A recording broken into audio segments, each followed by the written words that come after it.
Արցախի նախկին արտգործնախարար Դավիթ Բաբայանը Բաքվի բանտից ընտանիքի միջոցով հեռախոսային ձայնագրություն է փոխանցել 168-ին։ Նա նշել է, որ լավ են Բաքվում պահվող հայ գերիների հետ ամեն ինչ նորմալ է, հորդորելով չանհանգստանալ։ Դավիթ Բաբայանը նաև վստահեցրել է, իրենց շատ լավ են վերաբերվում, որևէ խնդիր չունեն։ Անդրադառնալով Իվանյանի դեպքերի, այսպես կոչված Խոջալույի ցեղասպանության մասին ադրբեջանական լրատվամիջոցներով տարածված տեղեկությանը, Բաբայանը նշել է, տեղի լրատվամիջոցներն իր ասածի լրիվ հակառակն են հաղորդել։ Ես ասել եմ, որ այդ դեպքերի պատասխանատուն հենց ադրբեջանական կողմն է եւ դա եղել է ներիշխանական պայքարի արդյունք։ Վաղը դատական նիստի ժամանակ այդ մասին բարձրաձայնելու եմ, նշել է Արցախի նախկին արտգործնախարարը։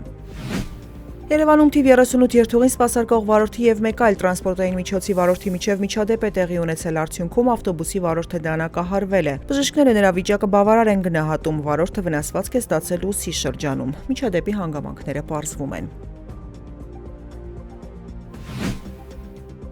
Երևանի մետրոպոլիտենի երիտասարդական կայարանը հայ գրող Ավետիք Իսահակյանի անունով անվանափոխելու առաջարկ է ներկայացվել քաղաքապետարան, հայտնել է կրթության նախարար Ժաննա Անդրեասյանը։ Նա նշել է, առաջարկը ներկայացվել է Իսահակյանի ծննդյան 150-ամյակի առիթով ձևավորված Հոբելյանական հանձնաժողովի կողմից։ Երևանի մետրոպոլիտենի երիտասարդական կայարանը բացվել է 1981 թվականի մարտի 7-ին։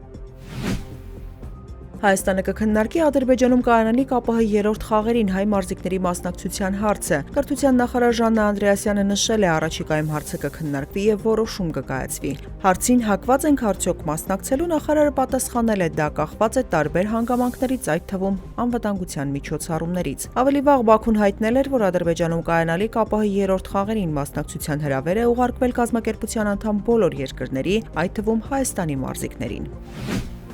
Էստոնիան ծրագրում է Ռուսաստանի սահմանակից Նարվա քաղաքում ռազմաբազա ստեղծել։ Էստոնիայի պաշտպանության ուժերի գլխավոր շտաբի պետ Վախուր Կարուսը նշել է, որ բազայում տեղի կունենա տարբեր ստորաբաժանումների ռոտացիա։ Սկզբնական փուլում խոսքը միաժամանակ 200-ից 250 զինվորականի տեղակայման մասին է։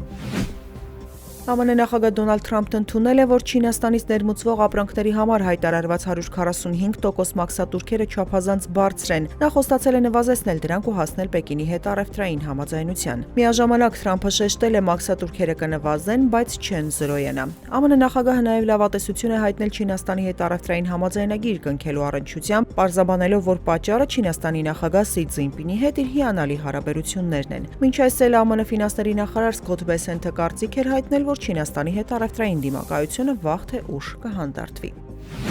Ստամբուլի նահանգում 6.2 մագնիտուդով երկրաշարժ է տեղի ունեցել Թուրքիայի աղետների եւ արտակարգ իրավիճակների հետևանքների դեմ պայքարի գործակալության տվյալներով ստորգետնյա ցնցումները գրանցվել են տեղական ժամանակով 12:49-ին։ Տուժածների մասին տեղեկություններ չկան։